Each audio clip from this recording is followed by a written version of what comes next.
வெளியே போயிட்டு வரேன். பாய் பாய். நான் ஹெல்மெட் போட்டு போனேன். தம்பி சரி தெருவுல ஓட்ட போறேன். போலீஸ்காரங்க யாருமே இருக்க மாட்டாங்களா? நான் ஓட்டுங்க ஓட்டுங்க போகுது.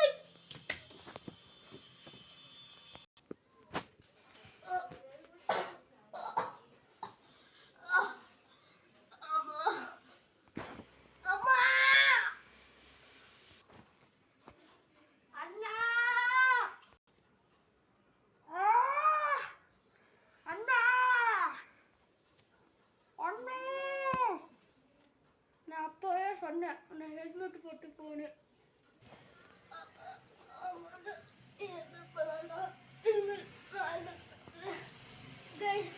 நீங்களும் வெளியே போனீங்க ஹெல்மெட் போட்டு தான் போகணும். ஸோ இதுக்கான வீடியோ தான் இது. ஸோ உங்களுக்கு வேணும்னா ஹெல்மெட் போட்டு போங்க. இல்லைன்னா இந்த மாதிரி தான் காய்வோம். என்னடா ரத்தம் வருது அப்படின்னு பார்க்காதீங்க, இது குங்குமம். ஓகே கைஸ், நீங்கள் வெளியே போகும்போது எப்பயுமே ஹெல்மெட் போட்டு போங்க. ஸோ இல்லைன்னா எனக்கு நடந்த மாதிரி தான் உங்களுக்கு இருக்கும்.